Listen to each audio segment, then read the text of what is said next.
that they did it to benefit their colleagues that are lawyers here in this state. Because when you call a lawyer for a felony one, the retainer fee is $7,500 to $20,000. Who has that kind of money? So they're yeah. So we have to get mass incarceration. We are trying to gun reform. There's SB 83 in the House, SB 84, but the Republican-controlled Congress will not even vote. So they wonder why all these deaths are occurring in our communities, our black communities. Do they care? Probably not. That's why they can take out all of these monuments and statues all they want. And let's remove those racist white men out of power. We still have nothing.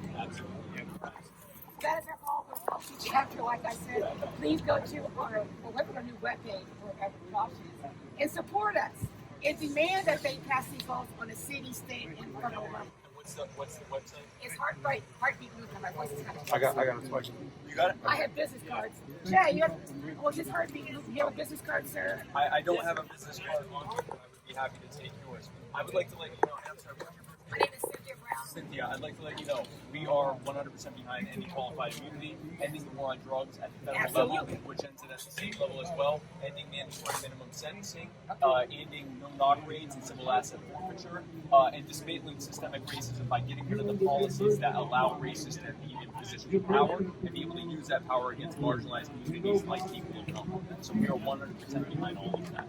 We see what is happening right now. We see chattel slavery that was taken out of the hands of plantation owners and given to the government. Yes. So now you have for-profit prison labor contractors that are making so much money. I know I'm preaching to the choir. Go ahead, preach. I just want you to know I know. Yeah. They're making my running mate is a woman named Jo Jorgensen. She's a senior lecturer, and we are pushing to abolish systemic racism by ending the policies that make racists powerful. All right, well, we're going to back you. We're going to vote. We're going to make sure everyone vote for you. I appreciate it. We didn't know. Some of us didn't know who we was going to vote for because Bernie Sanders Joe dropped out. Biden. Bernie Sanders dropped out. So a lot of us were going to vote for Bernie Sanders. So now that he voted out, we didn't know who to vote for, but anybody but Trump. But now we want to back you. Now I'm actually going to put it. I'm going to push everybody on Facebook to back you as well. To back you guys because we didn't know. A lot of us millennials, we didn't. We know we didn't. I'm speaking for a lot of millennials. We was not trying to vote for Joe Biden. A lot of us was going to vote for Bernie Sanders, but he dropped out. So now we didn't know who we was going to go for. We was just going to vote for Joe Biden just because we didn't. Right, stop Trump. But now we're going to get you guys. That means a lot. Joe Biden, we know, almost 60 years. He's been the architect behind every single bad thing that has come out of D.C. The architect of civil asset forfeiture, the war on drugs, the military-industrial complex, the militarized police state, empowering racists. One of the first things he did when he came into Congress was to work with segregationists to try to dismantle integration and dismantle things like busing. He said in the 1970s that he didn't want segregation.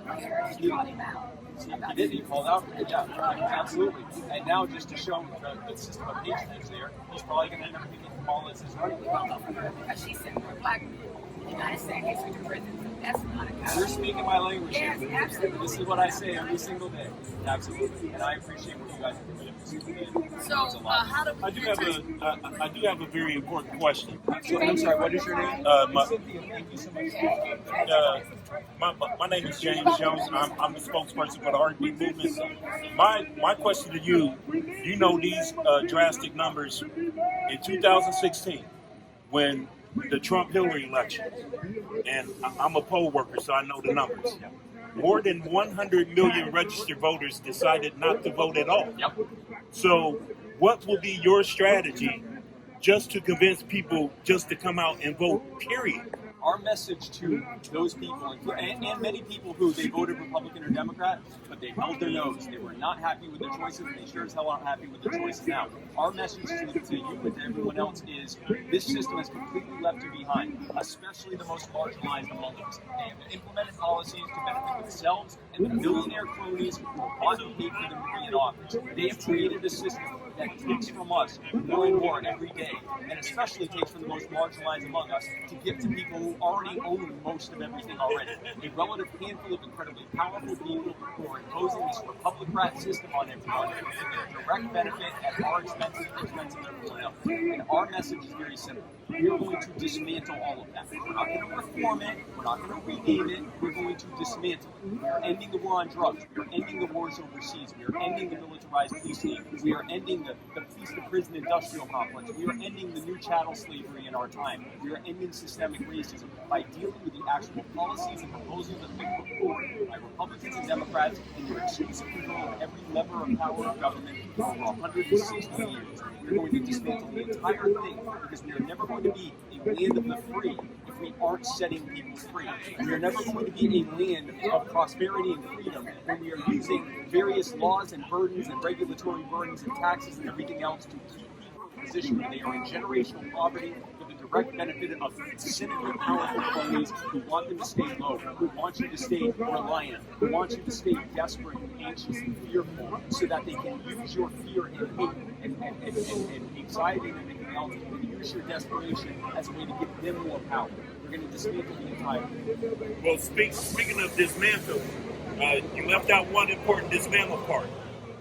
What are your plans to dismantle the school-to-prison pipeline? That is a major, major problem. The Federal Department of Education was created, they said in the 1970s, Nixon and Carter, they said that the reason we needed to have the Federal Department of Education was because of a record low literacy rate. In the last nearly 50 years, they've spent nearly $2 trillion, and the literacy rate has continued to go down. The number of students per teacher has continued to go up. And as you said, it's a pipeline. They are conditioning children, especially poor children, children of color, children in marginalized communities, immigrant children, and so forth. They are conditioning them for a life of either being a wage slave for powerful people, or going to prison, or ending up in the military. One of those three. They are conditioning them for a life of serving the interests of powerful, cynical people who put them in that position from the very moment that they were born. We want to dismantle that entire system, take the power for education back in the hands of the communities, and allow parents, educators, and the children to be the ones that determine what their education looks like. Take it out of the hands of bureaucrats and cronies and politicians in D.C. and right here in Columbus. Take it out of their hands because they never had your interest at heart. We see that every single day. If they had your interests at heart, they wouldn't have the police killing you for nothing. They wouldn't have the police putting you in prison for nothing. If they had Peaceful protest. they wouldn't be stopping peaceful protesting. They wouldn't be doing these things if they had your interests at heart. So the answer is that we dismantle these systems of power right back in the hands of the communities so that you as parents and educators can work for your children's education in a way that will help communities to thrive and prosper instead of being funneled through this system that was designed to keep them low and poor and in a bad situation. And speaking of a low and poor situation, my also major concern as a black man is gentrification. Yes. Now, how are you going to stop gentrification from having rich Caucasian folks going black communities, kicking black folks out, replacing apartment complexes with small, expensive condos that's close to $2,000 a month? Something you know African Americans can't afford at this point. Right. I have a huge problem with all those issues involving the black communities, and I want to end the gentrification process. Now, how do we dismantle the gentrification? So gentrification is a confluence of many different issues. One is the systematic denial and robbery of black people over the course of the last 400 years, even before the country was formed. Another one is the herding of black people away from land that they actually own into housing projects and communities in urban neighborhoods, and then moving all of those jobs to where they sent the white people in the suburbs. And then now that they've made these areas poor and the property values have gone down, now you have affluent hipster white people that want to move into those areas. And like you said, that's the gentrification that's happening. You also have the mentality of people that are coming in and using the government, using the police to try to reform the communities to look like what they want it to look like. So they're coming into your community and saying, well, I like it here, and it's close to everything that I want. It's real hipstery, and it's near all the shopping and all the really cool things. But I don't like the flavor of the way things are here. Well, you don't have to. It's not your community. The problem, the biggest single problem, is that you don't own your communities. Your communities are often owned by people who do not live here, or sometimes they're owned by the government. So when people come here, you're not benefiting from that. They're coming in and spending money. That's not money going into your pocket because you were put into communities you didn't own, into jobs for businesses you didn't own. You are at every step being made to work for the benefit of powerful people who often don't live anywhere near here and have zero concern about what's happening. Gentrification is the final logical conclusion of that. The way we dismantle that is to dismantle all of the various steps that led to that in the first place. So we get rid of the ridiculous ability to leverage zoning laws so that very wealthy, usually white people, are able to leverage these laws and positions to build whatever kind of housing that they want at the expense of the communities that are there. You also get rid of the over-policing that allows these people to come in and feel like they can change how everything is by using the force of law against the majority population whose home it actually is. So if you end these things, you dismantle the reasons and the steps that actually led to the gentrification. Absolutely. Another big thing is economic empowerment. Can